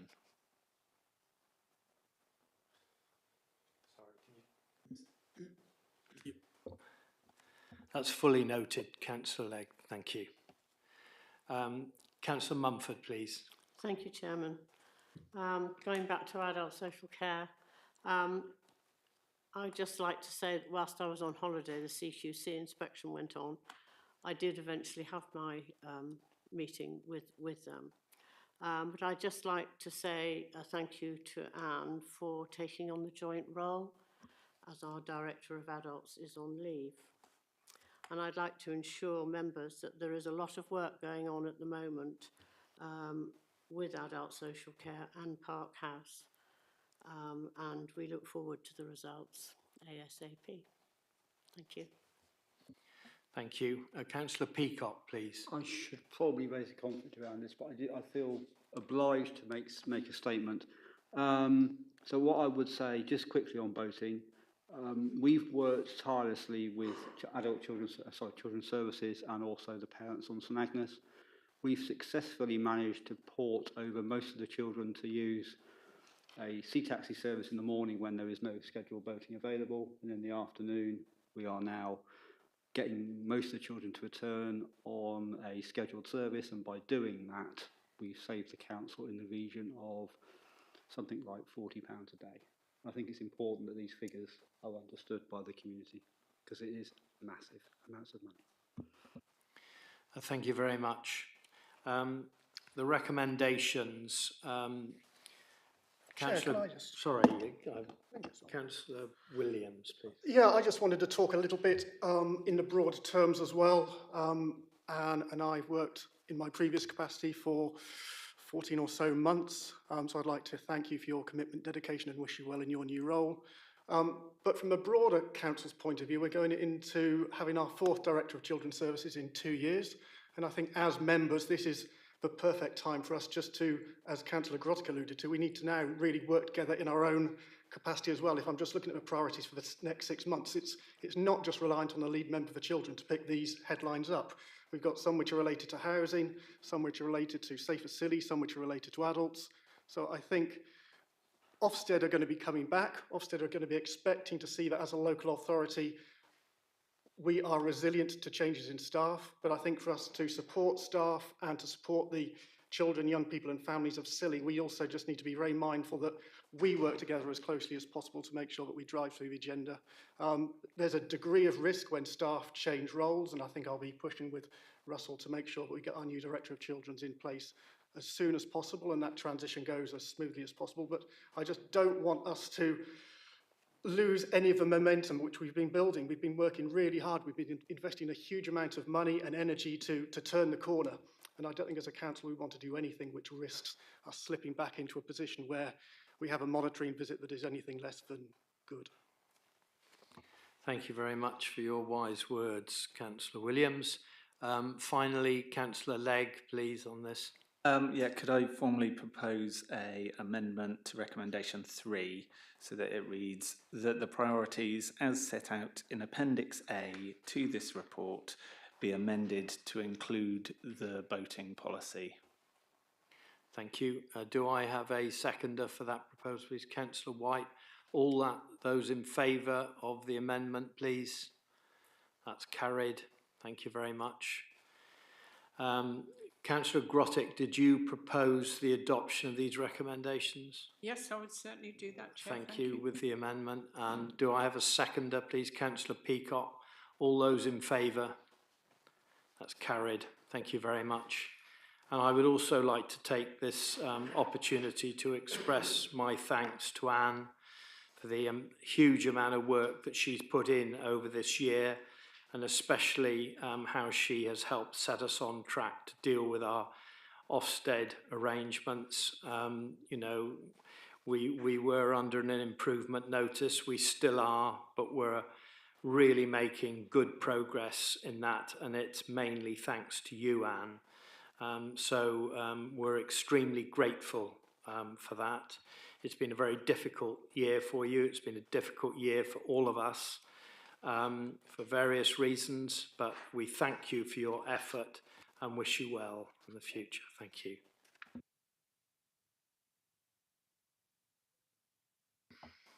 We move on now to item 15 on our agenda. I hope you're still with us, Nigel, and look forward to your report. Thank you. Thank you, Chairman, and good afternoon, members. Thank you for the opportunity to present this report to you today. I'll be very brief, mindful of the time.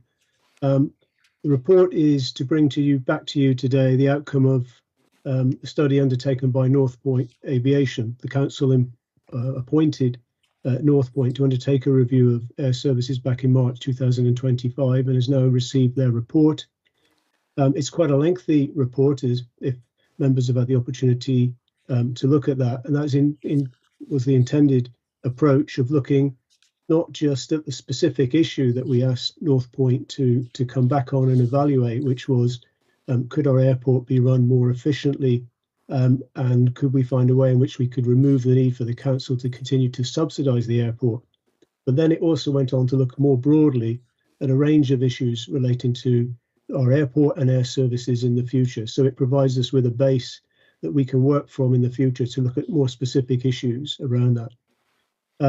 But in the covering report that I've put forward to you today, I really have focused on the findings that have come out from this, out of this piece of work on the efficiency with which the airport is run and what can be done to help reduce the subsidy that we're paying annually to maintain the airport, which is essential part of our transport infrastructure.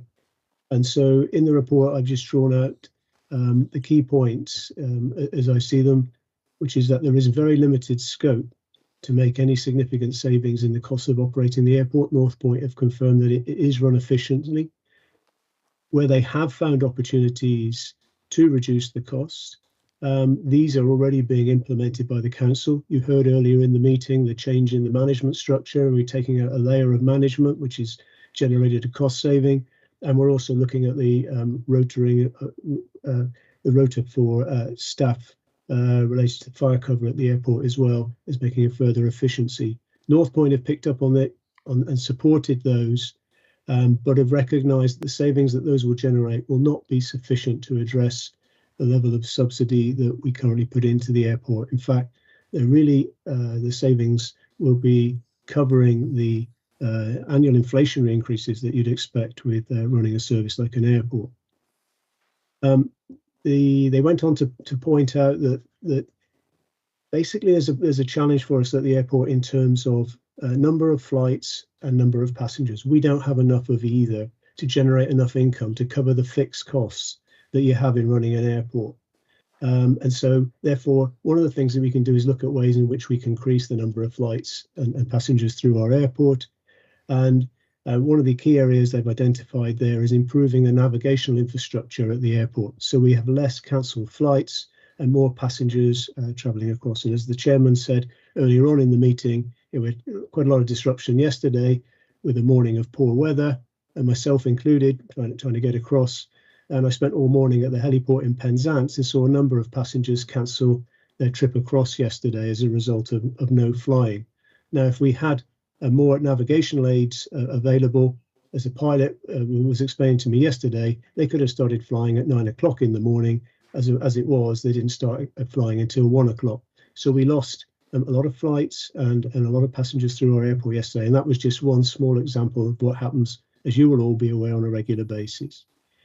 The work that North Point did also went on to review the potential sources of additional revenue, both from landside activities, that's the publicly accessible side, which are very limited, and also the airside activities. We don't have an extensive estate as an airport, which many of the mainland airports do. So there are some specific opportunities that we can follow up on in the future, where we could put in changed uses, such as solar panels, and more hangarage, which could generate an income going forward.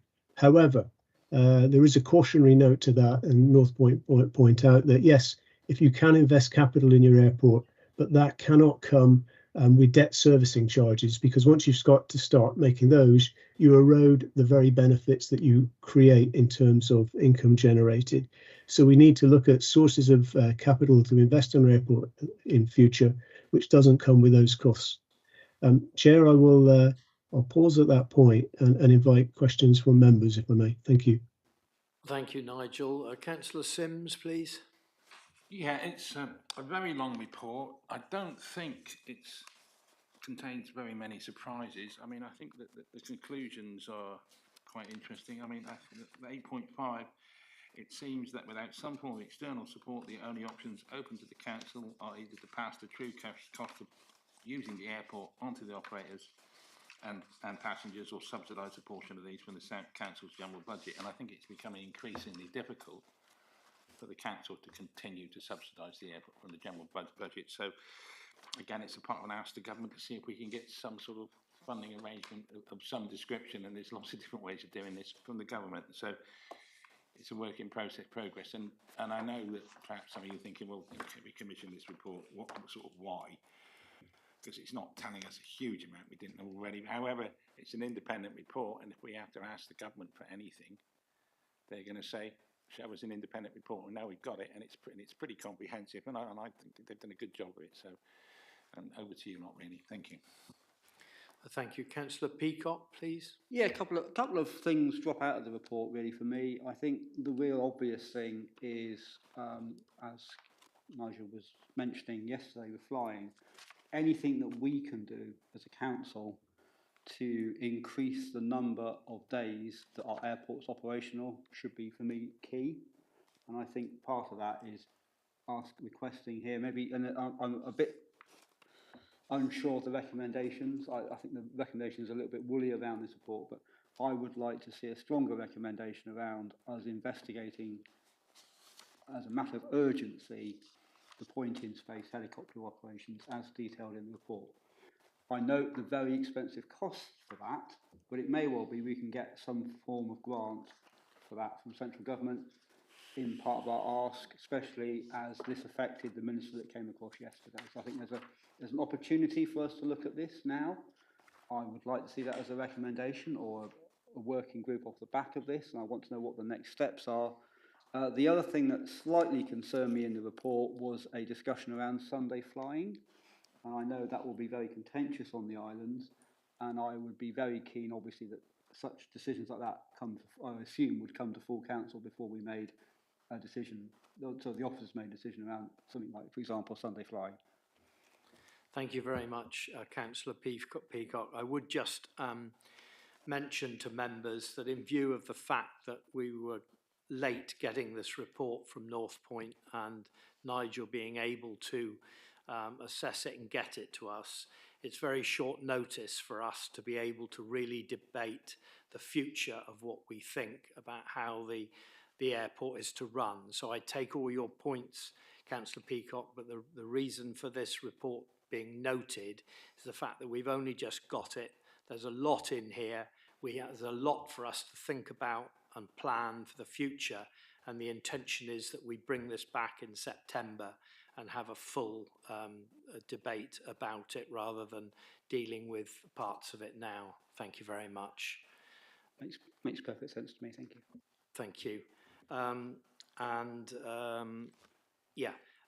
I move on to Councillor Legg? I think you were next, please. Well, thank you.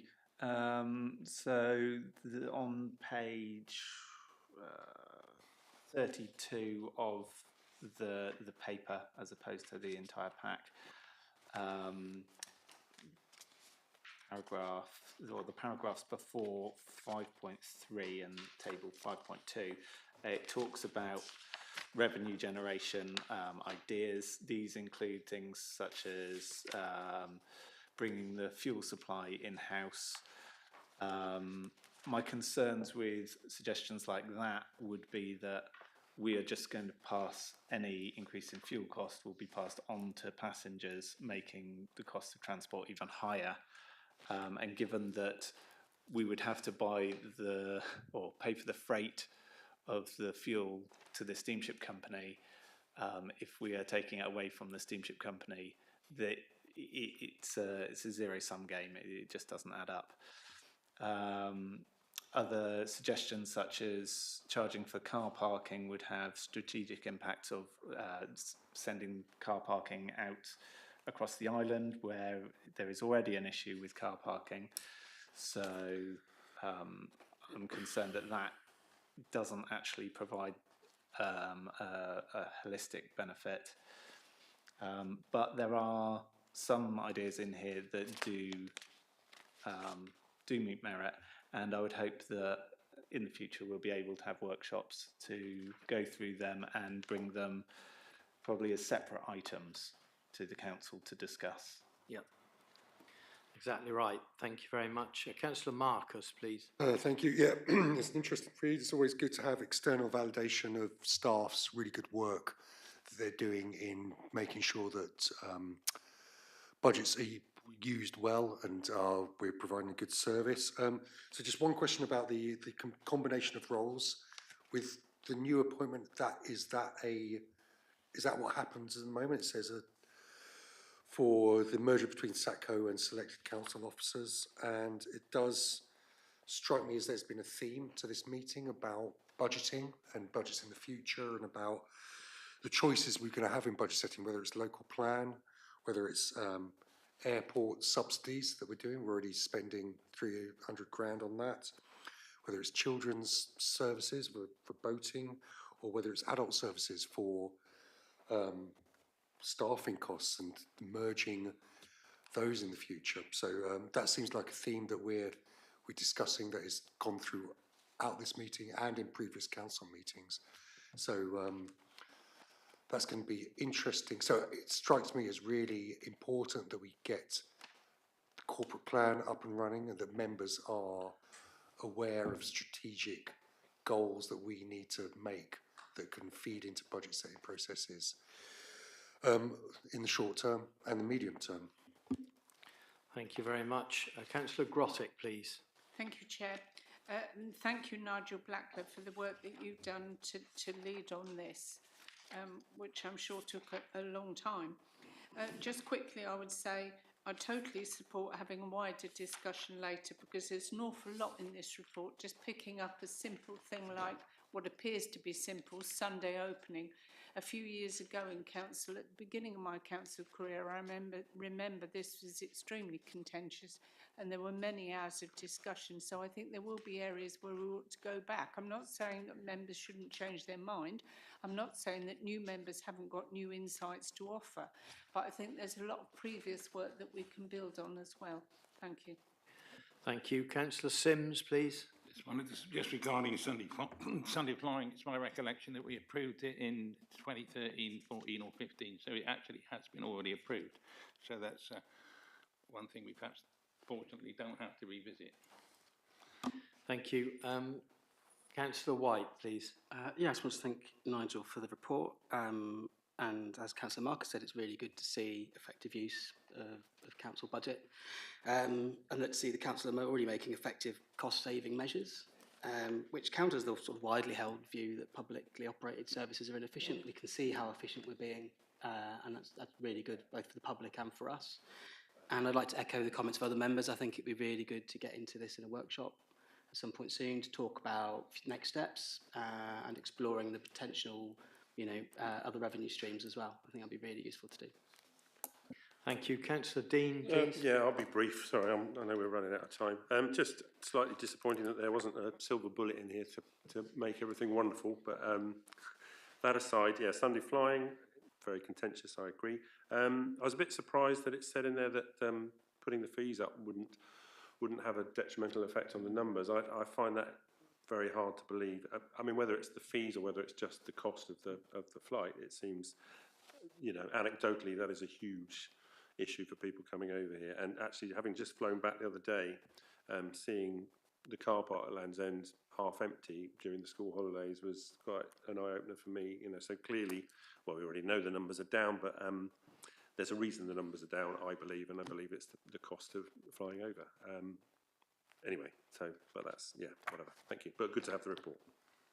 Thank you. Councillor Sims, did you propose the adoption of the recommendation? I'm very happy to propose the adoption. Thank you. Can I have a seconder, please? Councillor Marcus. All those in favour?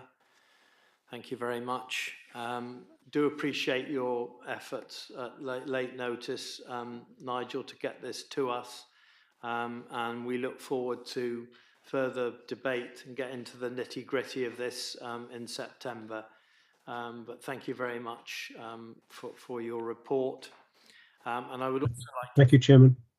Thank you. I would also like to thank the Chief Executive for his work and around the airport. And I'm very pleased that the report has shown that we are basically running the airport as efficiently as we can be, which is a great credit to Chief Executive and staff. So thank you very much. Right, we move on swiftly to your report, Russell, on the Council Performance Summary and Corporate Risk Register, item 16. Thank you. Yeah, thank you, Chairman.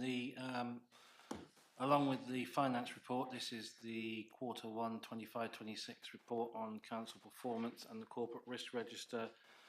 In terms of the risk register, you will see very little changes because we did take the Q4 report only a month ago. So, the risk register is reviewed on a regular basis, but there will be little change in the number of days since we last looked at it. The performance is set out for you in the report for Q1. We do anticipate trying to improve our performance framework as we go during this year, but as of getting the report to you on a timely basis, we haven't been able to do that for Q1, and we will be work in progress for Q2. But the report sets out the performance that we've got in the first quarter there, and hopefully I'll take questions and answer those with the help of any of the managers that are on this call. Thank you very much, Russell. Don't see any lights on. Okay, well, in that case, could I have a proposer for the adoption of the report? Councillor Legg, seconded Councillor Peacock. All those in favour? Thank you. Brilliant. We're doing very well. We come now to the last item on our agenda, item 17, which is the annual carbon report, in the hands of Rebecca. I'm sorry we've kept you so long, Rebecca, but we've had a very full meeting, as you will have appreciated. Thank you. Yeah, no problem. Afternoon, members. So this report presents to members the first annual carbon report since the adoption of the Climate Change Action Plan in 2022. Council obviously recognises the key role it has to play in reducing carbon dioxide emissions, and as so committed to becoming a carbon neutral organisation by 2030. The Council's corporate plan seeks to achieve a 75% reduction in carbon dioxide emissions produced by the Council relative to 2019 levels. And I'm pleased to report that Council has achieved a 75% reduction in carbon emissions since the baseline year, and as so the target in the corporate plan has been achieved at this point. It's worth noting that we will continue to improve our data collection and understanding, continuing to monitor it better as we move forwards, especially in regards to Scope 3 emissions. But as members will be aware in the report, this is slightly more challenging because there are emissions which are outside of the Council's direct control. The reduction shown is primarily in regards to Scope 2 emissions, which is due to the Council moving to a net zero energy electricity tariff in 23-24. So whilst excellent progress has been made and lots of activity has been undertaken by Council, the relatively easy work has been delivered. So the challenge now will be for Council to reduce its Scope 1 emissions in order to remain on target from fossil fuel heating systems, and scope work to progress our understanding of our Scope 3 emissions. So Council is unlikely to meet its 2030 target set unless significant investment is given towards decarbonising the corporate estate. Since the time of writing this report, officers have been working on scoping funding options to support a decarbonisation plan. In recent conversations with local partnerships in the South West Net Zero Hub, there is likely to be future funding to replace the Low Carbon Skills Fund and the Public Sector Decarbonisation Scheme, although the timing and details of this remain uncertain. However, regardless of what scheme comes into play, Council will need a clear understanding of how to decarbonise its buildings and what the cost will be to access any future funding. If Council delivers a full heat decarbonisation plan, it will be ahead of the curve when it comes to funding opportunities when they arise, and ensure the Council is well prepared to make a strong evidence-based case for investment. Officers will continue to talk to local partnerships and seek clarity and support on this as we move forward. It is likely at this point, though, that a further report will need to come back to Council to ask for revenue funding to enable delivery of a heat decarbonisation plan, which then supports the work required to reduce our carbon emissions as per the target set for our net zero commitment by 2030, sorry. So the report also asked members to endorse the principles of the partnership agreement between the Council and the Isles of Scilly Community Venture to ensure cooperation, build resilience and support the long-term sustainability and viability of the island's communities. The report also describes the challenges officers have faced in applying for grant funding to support our net zero work. And the report also recommends to members the delegated authority be given to the Section 151 officer to authorise funding applications in relation to climate change and net zero delivery for any amount over £50,000. This would enable Council to be more agile and responsive when applying for grants and would improve Council's ability to source external funding and deliver on its climate commitments. Thank you, and happy to take any questions. Thank you very much, Rebecca. Councillor Peacock, please. Yeah, I'd like to thank Rebecca for the report. I note that we are on target to meet the 2020-30 deadline. However, I'm aware that we will need significant resource, both financially and also in staff time, to actually reach the target, as highlighted by Rebecca. There is still a significant amount of work to do, I think, is for me, specifically around our Scope 1 budgets. I'd like to endorse the annual carbon report. I think it's a really useful document. It's great that for the first time we now know where the council sits, whereas before it was a bit up in the air.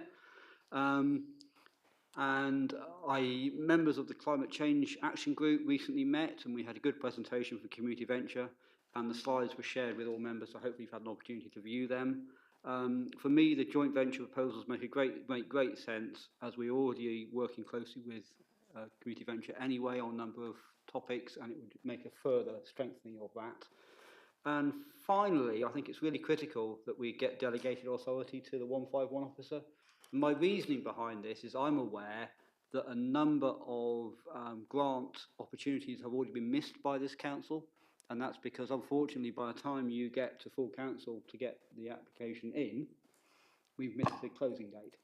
So this just speeds up that. We're not on about getting money and actually applying, we're on about putting the application in, and that still comes back to full council. So it's not like we want to do the whole lot over 50,000, but it just means that, especially as I know with my work with the Economic Prosperity Board in Cornwall and other grant funding bodies, they often do really, really quick calls. So the call will come out and wanting a response within a month or 2 or 3 weeks. And we claim, as an authority, we are unable to achieve those targets. And this delegated power would enable us to at least get our name on the table so we can make the applications. So I would like to propose the recommendations. Thank you very much, Councillor Peacock, for your wise words. Councillor Marcus, please. Yeah, I was just slightly concerned about, the missed opportunities without actual any quantification of those missed opportunities. So, what we're talking about in terms of numbers, and slightly wary about committing the council to projects where we don't know, as members, we don't know what those projects are, that you guys are going to do that. I'm sure you're not going to create a monster, but it would be, I'm slightly wary of giving delegation in that scenario. Thank you. Councillor Sims, did you want to come back, Rebecca? It was only just to clarify that that was only to make an application for funding, not to approve the funding. That would come back to members for approval. Thank you. Councillor Sims, please. I just wanted to make the point that the council has an awful lot of budgetary issues at the moment, and the actual greening up the council is something you can put off until the next week and the following week. So, but it's very important that it keeps at the forefront, so we actually don't let it slip too much because we have other budget issues. Because otherwise, if everybody did that, then the world's stopped. So I was just making that point. And also the Community Venture and the report, just the first page on it, and it's quite struck the solar panels, 210 megawatt, which is quite a lot, but then again, it's only 1.2% of the 17.8 gigawatts that the islands use. So, there's quite a lot of room for expansion in this, not just within the council, outside as well. And I'm sure there are some fields that perhaps could be used. Thank you. Councillor Nixon, please. Thank you. Just back to the delegated authority. I'm happy for delegated authority to be given for the applications. What I'd like to see though as well is coming back to council, not just the ones that when we're seeking approval the funds, but actually knowing which ones we've applied for and missed out on. Okay. Thank you very much indeed. Councillor Peacock, you proposed the recommendations, seconded Councillor Sims. All those in favour? That's carried. Thank you very much. Thank you very much indeed, Rebecca, for your report. And with that, I will close the meeting. Members, thank you very much.